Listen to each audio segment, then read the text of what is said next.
হে জগতবাসী, আজ আমি শামীম আলী চিশতি আপনাদের সামনে উপস্থিত হইলাম একটি আলোচনা নিয়ে।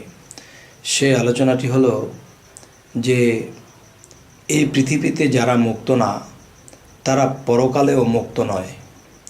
এই কালে যারা মুক্ত সেই কালে তারা মুক্ত। তবে এই মুক্ত বিষয়টা কি? যেমন একটি বিষয় হলো যে কেউ বলে থাকে যে আমি মুর্শিদ ধরেছি, আমি সাধনা করব, সাধনার দ্বারা আমার আত্মার মুক্তি ঘটাবো। না বাবা, এটা হবে না। কেন হবে না? যে আত্মার মুক্তি ঘটাইতে হলে কি করতে হবে? এখন দেখা গেছে আমি পৃথিবীতে এসেছি, আমি কি করলাম?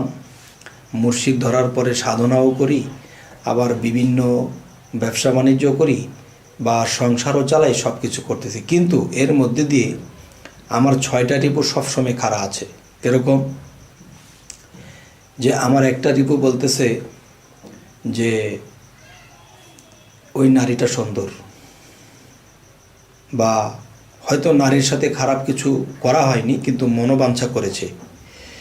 তখন মনোবাঞ্ছা যখন হলো তখন দেখা যায় তার একটা ঘাটতি হয়ে গেল। আরেকটা বিষয় হলো এমুকের এত সম্পদ, এত ধনী লোক, তো আমার যদি হতো।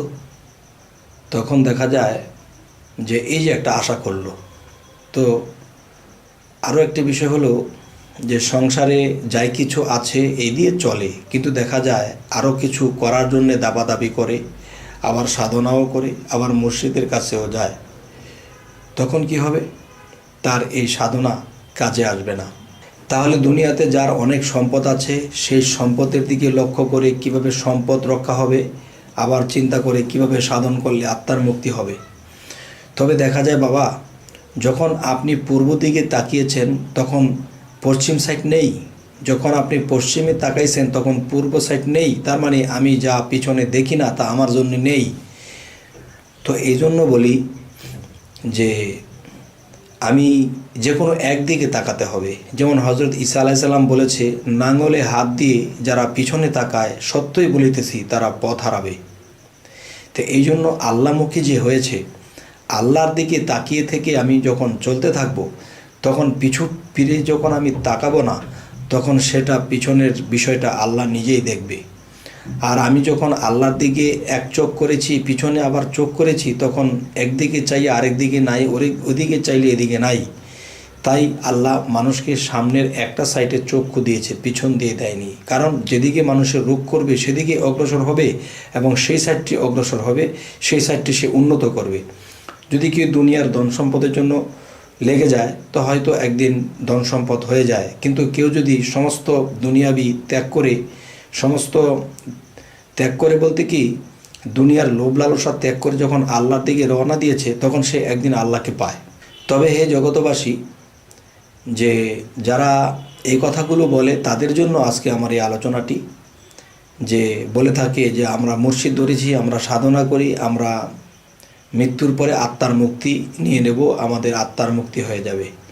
না বাবা, আত্মার মুক্তি বলতে কি, এই পৃথিবীতে যে মুক্ত না সে পরকালেও মুক্ত নয়। আমার সম্পদ আছে, সম্পদের দিকে আমি যুক্ত হয়ে আছি, সুন্দর নারীর দিকে আমি মনটাকে ঝুঁকিয়ে রেখেছি, যুক্ত হয়ে আছি, আমার চাওয়া পাওয়া আমৃত্যুর দিকে আমার মন আছে, তাহলে সেদিকে আমি যুক্ত হয়ে আছি। যারা দুনিয়ার মধ্যে যুক্ত হয়ে থাকবে তারা পরকালে মুক্ত হতে পারবে না। এবং এই পৃথিবীতে যারা মুক্ত তারা আখেরাতেও মুক্ত, পরকালেও মুক্ত। তাহলে দুনিয়াতে মুক্ত সেই বিষয়টি কি করে? সেই বিষয়গুলো হলো যে দুনিয়াতে আমার জাগার সম্পদ অনেক কিছু আছে, হঠাৎ করে শুনতে পেরেছি যে আমার একটা জমি একজনে দখল করে নিয়ে গেছে। তখন আমার কানে খবর এলো যে আপনার জমিটা তো এমনি দখল করে নিয়েছে। তখন আমি হেসে হেসে বলছি, আচ্ছা যাক, যার ভাগ্যেরটা সে তো নেবেই, আমার ভাগ্যে থাকলে আমি পাবো।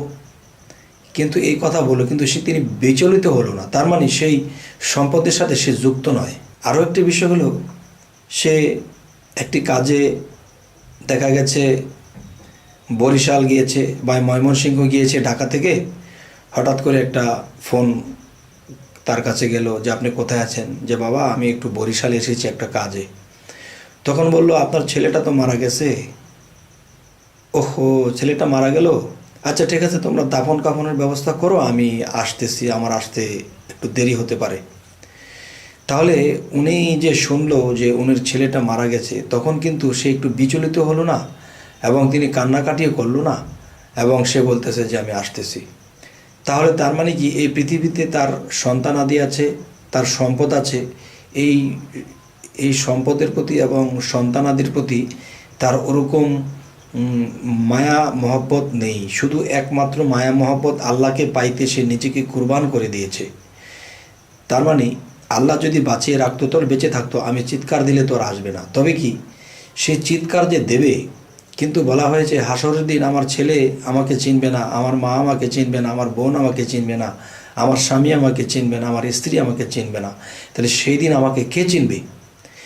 সেই দিন আমাকে যে চিনবে, তাকে যদি আমি আজকে চিনতে না পারি, তার জন্য আজকে আমি চিৎকার করতে না পারি, তা সে কোনো দিন আমাকেও চিনবে না, এবং সে আমার জন্যও কোনো দিন চিৎকার করবে না।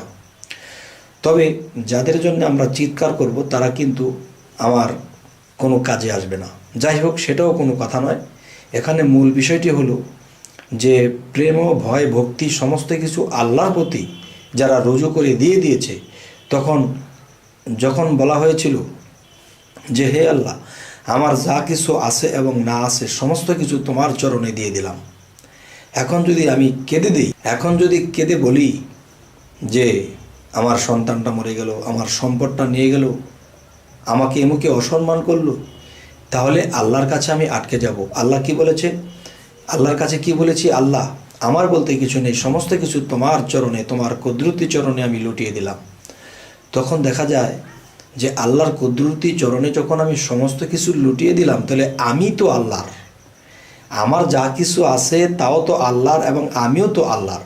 তাহলে আমি আল্লাহর সম্পদের জন্য আমি কি কানব? আমি কি আল্লাহর যে একটা মানুষ পৃথিবীতে জন্ম হয়েছে আমার উসিলাতে, আমি কি তার জন্য কাঁদবো? সেটাও তো আল্লাহ। এখন সেটা আল্লাহই বুঝবে। আমি এখন তার জন্য কাঁদবো, এখন আল্লাহ বলবে কি তুমি কাঁদো কেন? যে আমার সন্তান মারা গেছে। তাহলে আমার যে সন্তান মারা গেছে, তাহলে এটা তোমার সন্তান, তাহলে বোঝা গেল তোমার বলতে কিছু আছে। তাহলে যারা সত্যিকার অর্থে আল্লাহর কুদরতি চরণে যে নিজেকে বিক্রি করে দিয়েছে, তার আচরণ, তার কথা এমনই হবে, কারো জন্যে এত মায়াদয়া করবে না। তবে সেই মায়াদয়া করতে হবে, একজন মানুষ বিপদগ্রস্ত হয়েছে, তাকে আমি উদ্ধার করলাম, তাকে আমি হেল্প করলাম, তাকে আমি ভালোবাসা দিয়ে, আদর দিয়ে, তাকে অনাহারে থাকলে আমি তাকে কিছু খাইয়ে দিলাম, তার মাথায় হাত বুলিয়ে দিলাম, এতটুকু ভালোবাসা রাখতে হবে। আমি সৃষ্টি হয়ে পৃথিবীতে এসেছি, আরেকটা সৃষ্টির জন্য আমার এতটুকু ভালোবাসা রাখতে হবে। আচ্ছা, এই জন্যই বলা হয়েছে যে মানব সেবাই পরম ধর্ম। এখন কেউ বলতে পারেন যে নিজের সন্তানের জন্য সে কাঁদবে না।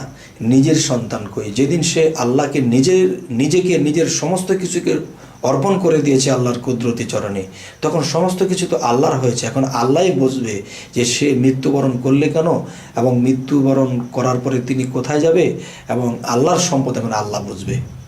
তবে এই কথাটি আজকে যে বলা হচ্ছে, এই কথাটির মূল বিষয় হলো, এটি মহাপ্রেমিকের বিষয়। সর্বত্যাগী অনুরাগী তিনি হন বৈরাগী, এরকম একজন ব্যক্তির জন্য আজকের এই আলোচনাটি। সকলে এই আলোচনাটা মেনে নাও নিতে পারে। তবে হে জগতবাসী, আমি পরবর্তীতে যেন একটু ভালো ভালো আলোচনা করতে পারি, এই জন্য আপনাদের কাছে আমার একটি বিষয়ে বলার, যে আমাদের চ্যানেলের আলোচনা যদি আপনাদের ভালো লাগে তো অবশ্যই সাবস্ক্রাইব করে রাখুন, পরবর্তীতে আমাদের ভিডিওগুলো আপনাদের কাছে পৌঁছে যাবে। তো আজ এই বলেই রাখবো, সকলেই ভালো থাকবেন। আল্লাহ হাফিজ।